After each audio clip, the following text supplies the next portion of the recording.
God, we thank you for the opportunity to be here at this place at this time. Let us read your word, understand your word, and make ways to apply your word in the days to come. Amen. Now, when last we left the situation, we had stopped looking at the video because the last words were, "and all manner of plagues." Well, the movie doesn't show the all manner of plagues, but we're going to read them all because the movie makes it sound like it went from the blood immediately to a plague that's coming on later on, and nothing happened in between. Well, actually, a whole lot of stuff happened in between. It just wasn't good for Hollywood. So from the last time we met, what was Moses' father's name? You have to be that. I don't remember. Heschel or something like that. Remember his father-in-law's name, but his father is like, oh, His father's name was Amram. Amram. Amram. Okay. Okay, Amram. Now that I told you that, what was unusual about his mother? They were related, his father and his mother were... Somewhat related, weren't No, they? Cousins? his grandfather and his mother were sisters. So therefore, Amram married Moses' great aunt. So that's a little unusual. But when you only have a small circle, that can sometimes happen. Well, anyway, her name was Yoshibel. And according to the movie, Moses saves Yoshibel from getting run over by the stone, if you recall. There's no evidence in the scripture that says that ever happened, but it sure looks good. And then he discovers who she is later on. Well, again, there's no evidence that shows that it actually happened that way, but that's why the name of the parents was put in to the book, because they had to establish a whole lot of beginning points. One of them was the fact that Moses' brother was Aaron. That's in the same section. And so now we know that Moses and Aaron are related. It says so in Exodus. And we now know that the years after that, when Moses took the people out of Egypt, Aaron became their spiritual leader. And that all descendants of Aaron after that became the priests. No qualification for it, it just is. And so that's why it was on there. In fact, you can find that in chapter 7, verses... So he wasn't a Levite then? Oh, it was a Levite. But what I'm saying is, Aaron got the job. Okay, it says, Amram married his father's sister Yoshebed, who bore him Aaron and Moses. Amram lived for 137 years. It says, Aaron married Elsheba, daughter of Amminadab, and sister of Nahshon, and she bore him Nadab, Abihu, Eleazar, and Itamar. So those were the original 4 priests, and then their line went on from there. All right, so we now know that Moses, somehow or other, has figured out who his parents are. And at the end of that section, it says, these were the heads of the Levite families, clan by clan. So Aaron's clan became the priests, Moses' clan became sort of the leaders, and the others were there for various purposes. So now where we're at, turn to chapter 8. We have just seen the plague of blood. If you recall from the video we saw how the entire waters were infected with blood, even the ones in the jars that they were. I thought that was cool. And Yeah, I think it's hard to visualize Yeah. unless you see it on And you see TV. Then, that one, and just imagine all these plagues and how terrible they must have really looked. Yeah, well, the thing about it is, Miriam, remember, was going around telling everybody to store up water. so, yeah. And again, that's not in here either, but you would think it would make sense for him to warn people that this is going to be what's going to happen. So as we remember, Pharaoh decided, I got explanations for this, I got magicians that can do this is no big deal. So he refused to let the people of Israel go. Now let's take a look at chapter 8. I need someone to read the first 15 verses of chapter 8. This is the first plague. I'll read it. 7 days passed after the Lord struck the Nile. Then the Lord said to Moses, "Go to Pharaoh and say to him, 'This is what the Lord says. Let my people go, so that they may worship me. If you refuse to let them go, I will plague your whole country with frogs. The Nile will teem with frogs." Oh, God. "They will come up into your palace and your bedroom and onto your bed, into the houses of your officials and on your people, and into your ovens and kneading troughs. The frogs will go up on you and your people and all your officials." Then the Lord said to Moses, "Tell Aaron, stretch out your hand with your staff over the streams and canals and ponds, and make frogs come up on the land of Egypt." So Aaron stretched out his hand over the waters of Egypt, and the frogs came up and covered the land. But the magicians did the same things by their secret arts. They also made frogs come up on the land of Egypt. Pharaoh summoned Moses and Aaron and said, "Pray to the Lord to take the frogs away from me and my people, and I will let your people go to offer sacrifices to the Lord." Moses said to Pharaoh, "I leave to you the honor of setting the time for me to pray for you and your officials and your people, that you and your houses may be rid of the frogs, except for those that remain in the Nile." "Tomorrow," Pharaoh said. Moses replied, "It will be as you say, so that you may know that there is no one like the Lord our God. The frogs will leave you and your houses, and your officials and your people. They will remain only in the Nile."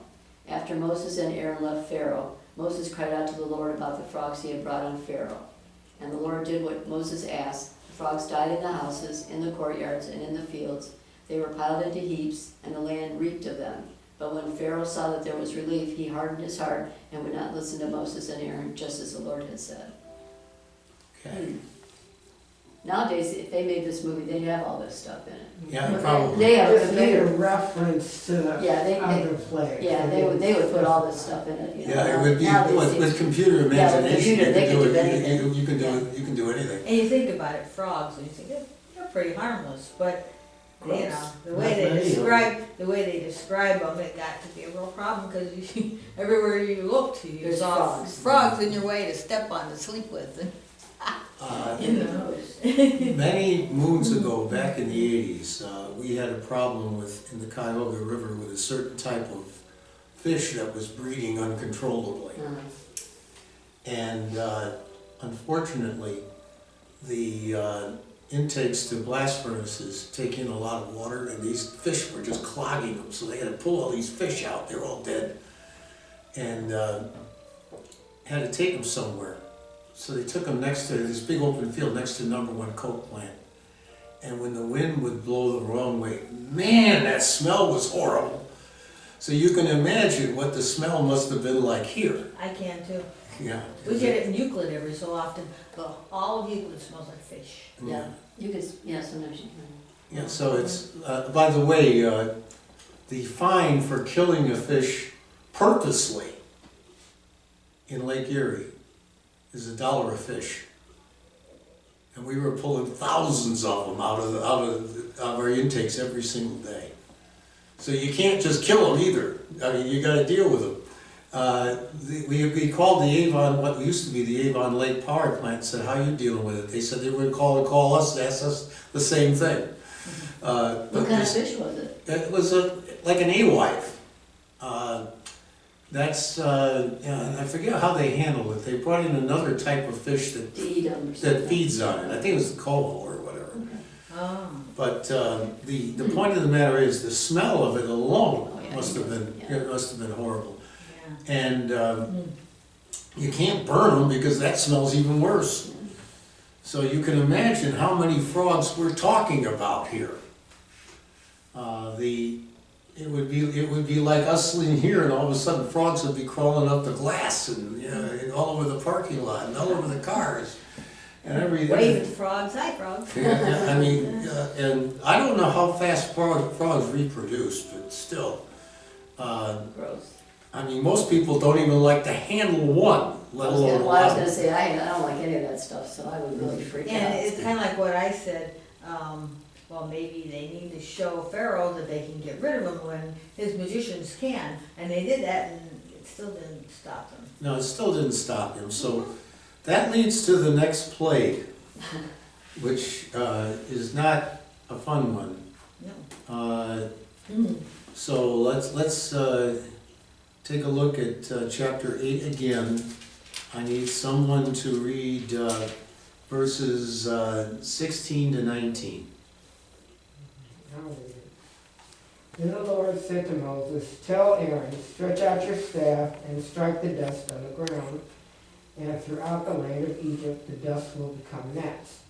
They did this, and when Aaron stretched out his hand with the staff and struck the dust of the ground, gnats came upon men and animals. All the dust throughout the land of Egypt became gnats. But when the magicians tried to produce gnats by their secret arts, they could not, and the gnats were on men and animals. The magician said to Pharaoh, "This is the finger of God." But Pharaoh's heart was hard, and he would not listen, just as the Lord had said. In my thing it says here, the Lord has allowed the magicians to imitate some of the plagues, but here he draws the line. I don't know if that's true or not, but that's their comment. Well, there's one of the things that they do. Scholars have this, what they call, critical criticism, where they go through all of these things and make determinations like that. But the more important question is, we're all from the Northeast Ohio. We know a little bit about Canadian soldiers and gnats and all that kind of stuff. They're going like this all the time. Yeah. Midgie, oh my God. Yeah. And the thing is, the gnats are a whole lot smaller and Oh, they're a yes. lot peskier. So you'd be constantly, Constantly, yeah. you might be breathing them in and all. Take a fan. Well, it's, so imagine that. And the trouble is, there's so many of them, there's not much you can do about it. I mean, it's like trying to catch a mosquito. You're like this and like this and like this, and hundreds more take their place. Yet still, he hasn't budged. But isn't it kind of pre-planned as far as God's actions, the same way it was for Judas? Like he knew, Right. in a way you could say, that he made Judas do it, the same way he knew he made Pharaoh be hard-hearted. Right. We read that earlier, that, he said that he was going to do that. And that's the part that to this day still amazes me. I'm going to harden his heart, but I want you to tell him anyway. And so we've seen how Pharaoh almost changed his mind and didn't. Now we've seen where he's gotten another plague and didn't do anything about it. So now we're going from verses 20 to 31 to see what the next plague is. And this one's a little, connects with the last one. So who would like to read that one? I can do it. Then the Lord said to Moses, "Get up early in the morning and confront Pharaoh as he goes to the river and say to him, 'This is what the Lord says, let my people go so that they may worship me. If you do not let my people go, I will send swarms of flies on you and your officials, on your people and into your houses. The houses of the Egyptians will be full of flies, even the ground will be covered with them. But on that day I will deal differently with the land of Goshen where my people live. No swarms of flies will be there, so you will know that I, the Lord, am in this land.'" I will make a distinction between my people and your people. This sign will occur tomorrow. And the Lord did this. Dense swarms of flies poured into Pharaoh's palace and into the houses of his officials throughout Egypt. The land was ruined by the flies. Then Pharaoh summoned Moses and Aaron and said, "Go sacrifice to your God here in the land." But Moses said that would not be right. The sacrifices we offer the Lord our God would be detestable to the Egyptians. And if we offer sacrifices that are detestable in their eyes, will they not stone us? We must make a 3-day journey into the wilderness to offer sacrifices to the Lord our God as he commands us. Pharaoh said, "I will let you go to offer sacrifices to the Lord your God in the wilderness, but you must go very far. Now pray for me." Moses answered, "As soon as I leave you, I will pray to the Lord, and tomorrow the flies will leave Pharaoh and his officials, and will leave Pharaoh, his officials, and his people. Only let Pharaoh be sure that it is not deceitfully again by not letting the people go to offer sacrifices to the Lord." Then Moses left Pharaoh and prayed to the Lord, and the Lord did what Moses asked. The flies left Pharaoh and his officials and his people, and a fly remained. But this time also Pharaoh hardened his heart and would not let the people go. So is there not some belief that the hardening of the heart by God doesn't really mean what it says, that it just means that God knew that Pharaoh wouldn't do it, that God was not really involved in hardening his heart, but God just knew that Pharaoh wouldn't do it? Yeah, that's one explanation that's got a lot of traction.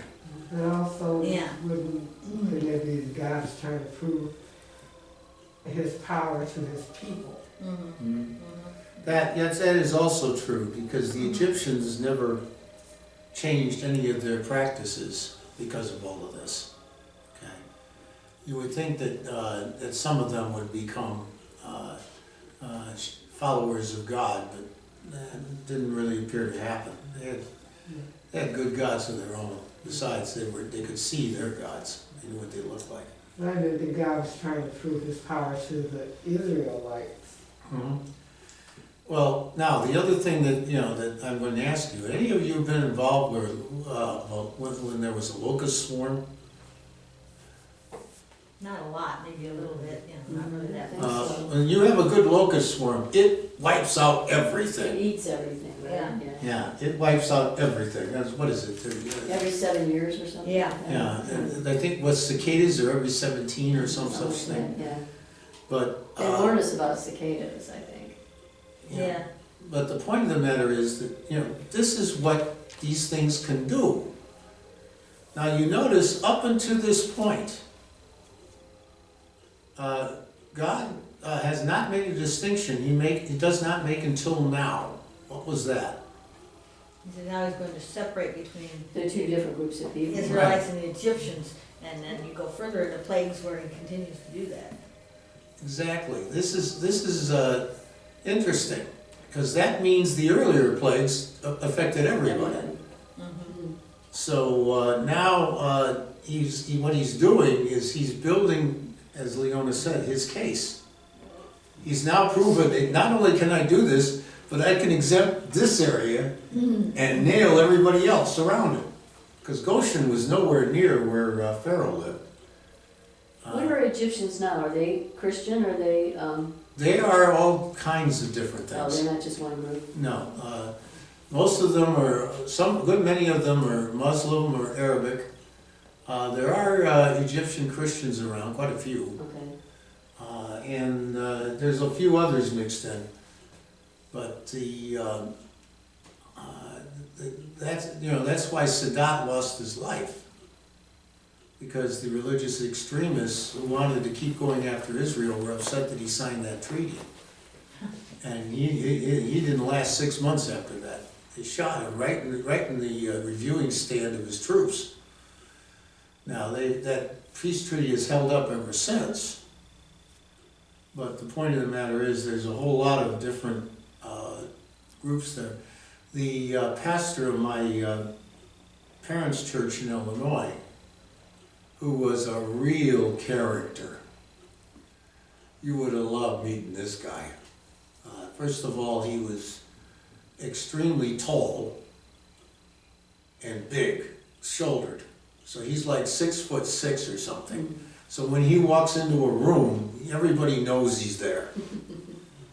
Second thing is, his family started out in Egypt as Christians Okay.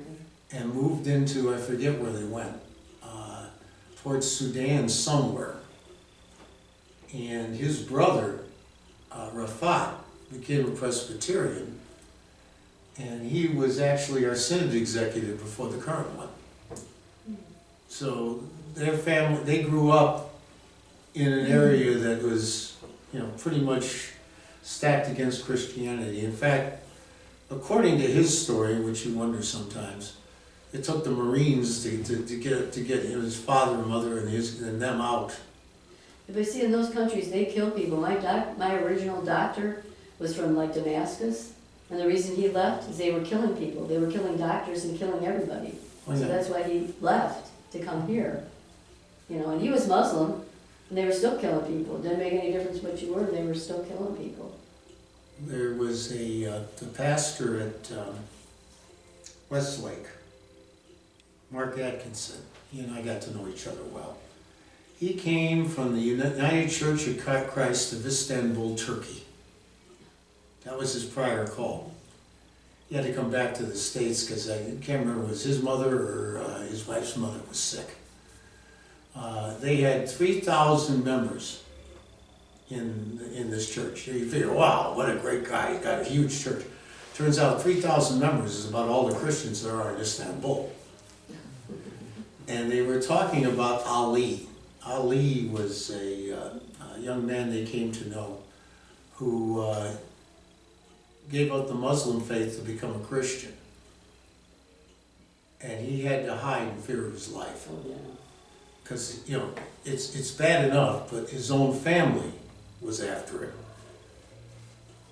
And it was not uncommon for people who do that to have family members, put them out of their misery, so to speak. So it's pretty tough. One of the the front runners to become pope is a Christian in Myanmar.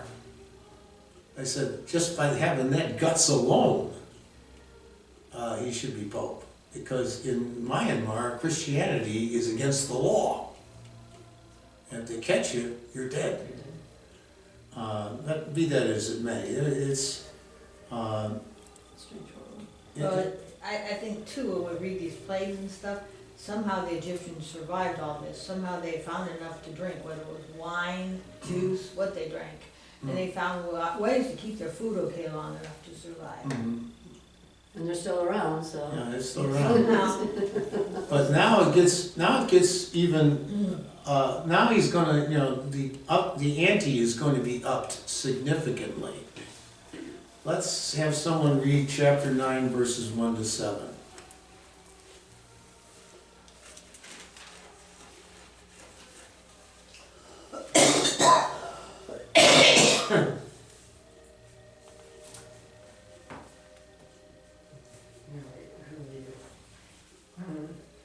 Then the Lord said to Moses, "Go to Pharaoh and say to him, 'This is what the Lord, the God of the Hebrews says. Let my people go so that they may worship me. If you refuse to let them go and continue to hold them back, the hand of the Lord will bring a terrible plague on your livestock in the field, on your horses and donkeys and camels, and on your cattle and sheep and goats. But the Lord will make a distinction between the livestock of Israel and that of Egypt, so that no animal belonging to the Israelites will die.' The Lord set a time and said, 'Tomorrow the Lord will do this in the land.' And the next day the Lord did it. All the livestock of the Egyptians died, but not one animal belonging to the Israelites died. Pharaoh sent men to investigate and found that not even one of the animals of the Israelites had died. Yet his heart was unyielding, and he would not let the people go." you think you'd wanna I take think some you of would your want- animals and put them in with the Israelites' animals? Yeah, well, I still think God can figure it out without having to brand it. But the point of the matter here is now Now you're hitting close to home, Yeah. because without animals, nothing gets done.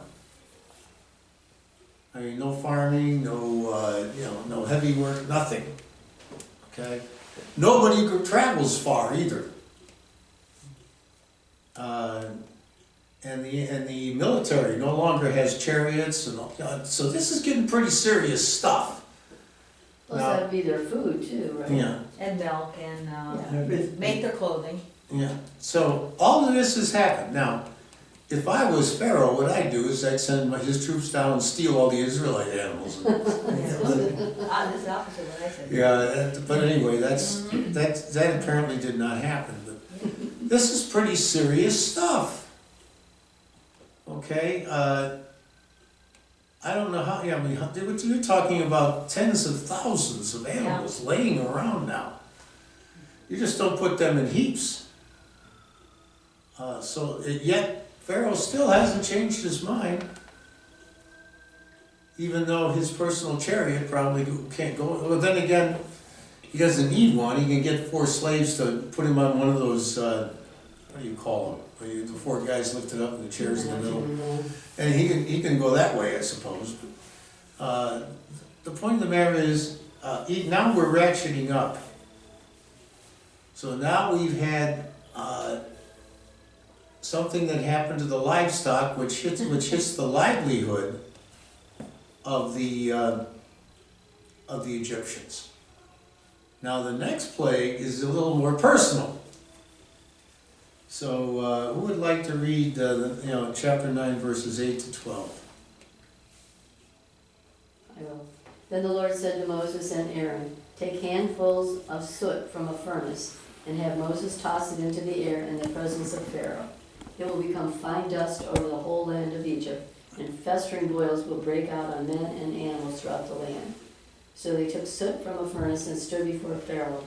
Moses tossed it into the air, and festering boils broke out on men and animals. The magicians could not stand before Moses because of the boils that were on them and on all the Egyptians. But the Lord hardened Pharaoh's heart, and he would not listen to Moses and Aaron, just as the Lord had said to Moses. The guy's persistent, I'm telling you. Well, the first question is, do you find an inconsistency here? Know that he didn't make a distinction this time. No, there's something even more obvious. What happened, what was the plague just before this one? The animals. The animals. All the animals died. What did you just read? Where are the boils infecting? Men and animals. Well, if all the animals are dead, where did these animals come from? I guess I got some looking up to do. Yeah. Because, I mean, Well, did he do boils with all of them? Because I know the other ones, it was like it was just yeah, one group of people. that could be, but I don't think that, well, anyway, I gotta look this one up because it seems odd. But again, notice what he did. He didn't This use, says that all the livestock, that is all that were left out in the fields, not the ones that were inside. okay, I don't know. so, and again, this is what you call constructive criticism. They read all kinds of documents other than the scriptures themselves and come to these conclusions. When we were in Dr. Peel's class, we had to learn what that was. Because it basically there's all kinds of research going on and trying to question, make sense out of things like I just read about the animals. But the point of the matter is that, now the livestock didn't do any good. And now you got the boils on the people. Any of you had a boil? I had a lot of them. They're not much fun, are they?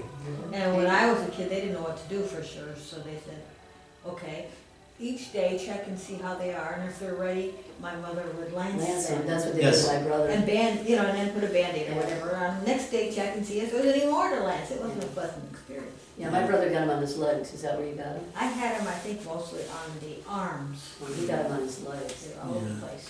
And they lance them, which Yeah, that's is what not they did. fun. No. So you got all these people running around trying to be people with all these boils on everything and, you know, And there are just, places you wouldn't want to have boils, especially, which people may have had boils. the Think about point, that. again, now it's getting very, very, very personal. Yeah, Now it's impacted the people. said the magicians too. Yeah, so, it's like he's ratcheting up. The big event is coming, we just don't know what it is yet, all right?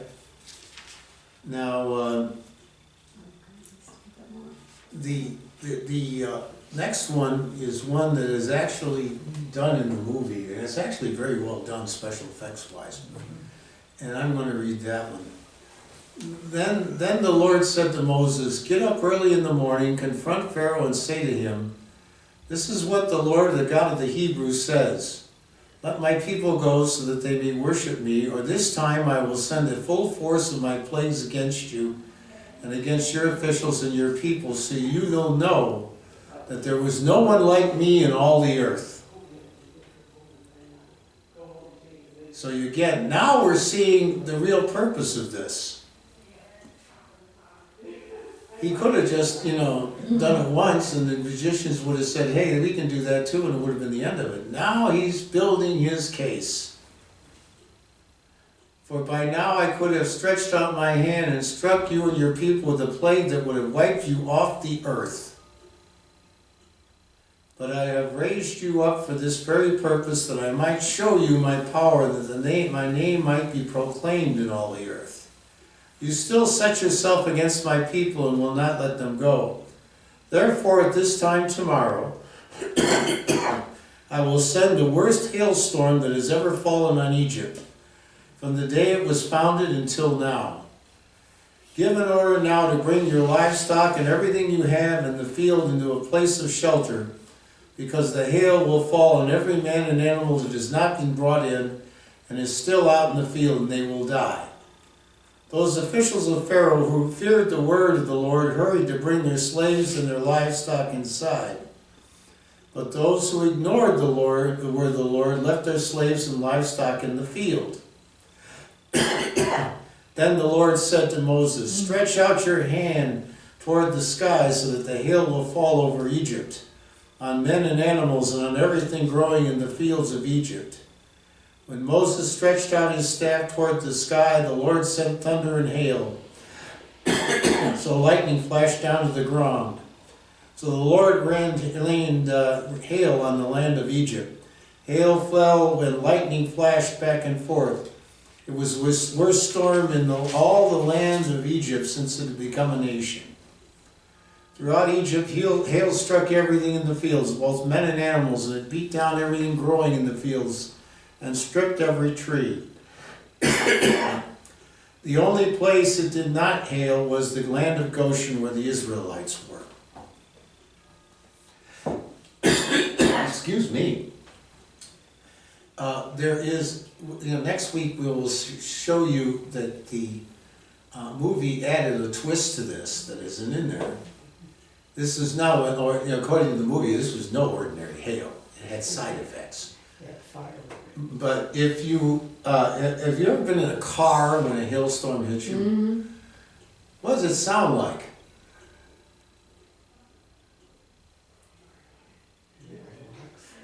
Sounds like rocks or something that's hitting the Yeah, car. to me it sounds like you're in the middle of a popcorn popper. It's, and it damages your car too. Well, yeah, I had a side mirror broken by hail one time. Hail can be the size of golf balls. Mhm, yeah. And you get hit with one of them, it's gonna hurt. So, also, this is probably a part of the world where they didn't see hail all that much. I was gonna say, they probably don't have snow and stuff, right? The mountains might, but I don't think in desert areas you don't see it, so. Yeah, Remember also, Egypt is pretty close to the equator, so it's warm. so it's warm down that way. Anyway, here is something that everybody could see, everybody could feel the damage, the power and everything else, and I'm sure the magicians couldn't have possibly come up with anything like that. So, but again, they were warned to bring everyone inside, and some people refused to listen. Then Pharaoh summoned Moses and Aaron. "This time I have sinned," he said to them. "The Lord is in the right, and my people are in the wrong. Pray to the Lord, for we have had enough thunder and hail. I will let you go. You don't have to stay any longer." Okay? Moses replied, "When I have gone out of the city, I will spread out my hands in prayer to the Lord. The thunder will stop, and there will be no more hail, so you may know that the earth is the Lord's. But I know that you and your officials still do not fear the Lord God." This is what God is trying to do. Trying to get them to respect Him as being God. As I told you, the Egyptians had all kinds of gods. And they made statues to them and all kind, and they all had different looks to them and everything. So they still hadn't got to that point yet. Now, verse 31, it said, "The flax and barley were destroyed, since the barley had headed and the flax was in bloom. The wheat and spelt, however, were not destroyed, because they ripened later." Then Moses left Pharaoh and went out of the city. He spread out his hands toward the Lord, and the thunder and hail stopped, and the rain no longer poured down on the land. When Pharaoh saw that the rain and hail, thunder had stopped, he sinned again. He and his officials hardened their hearts. So Pharaoh's heart was hard, and he would not let the Israelites go, just as the Lord had said through Moses.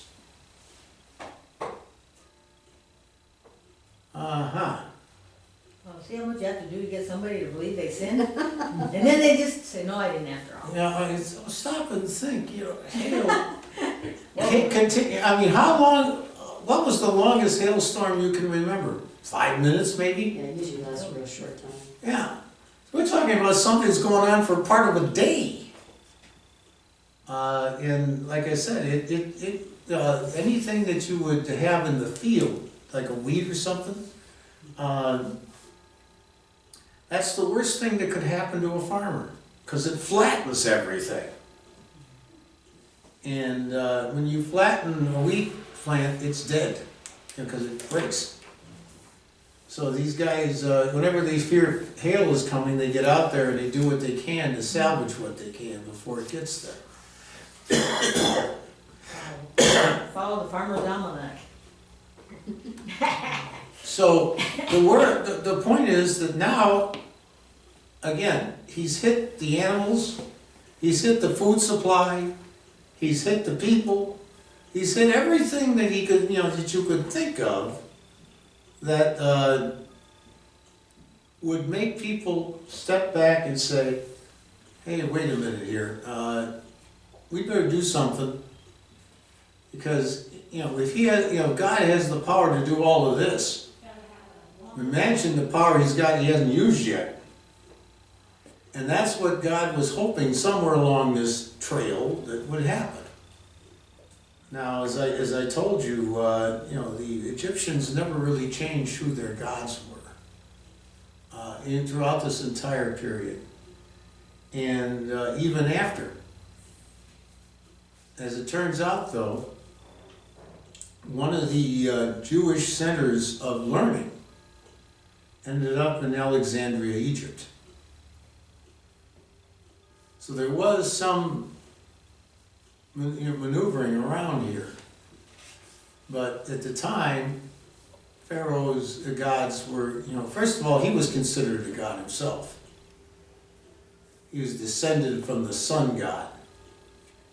So everybody figured that he had powers to do things. And as a result, it's no different than Louis XIV. Remember him? What did he say he was? He had a nickname. He was the Sun King, descended from the god of the sun.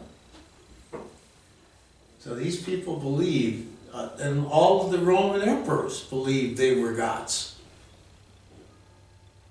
And as a result, all of this has happened, and they haven't shaken that view yet.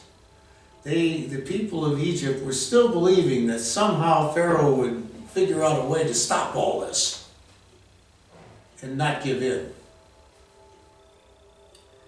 Because they all knew that, the old saying, if everybody goes to college, who's going to clean the fish? Well, if the Israelites leave, somebody's got to build that city. And guess whose turn is next?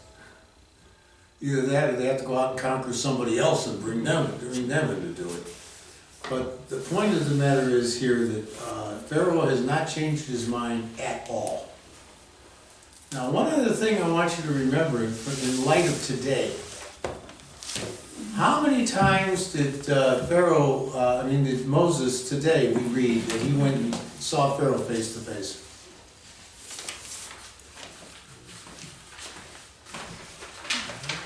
I counted 5, right? This one would have been the 6th one, Hale would have been the 6th. Yeah, Before- and Hale would have been the before 6th one. Before and after. And so he just wanders in,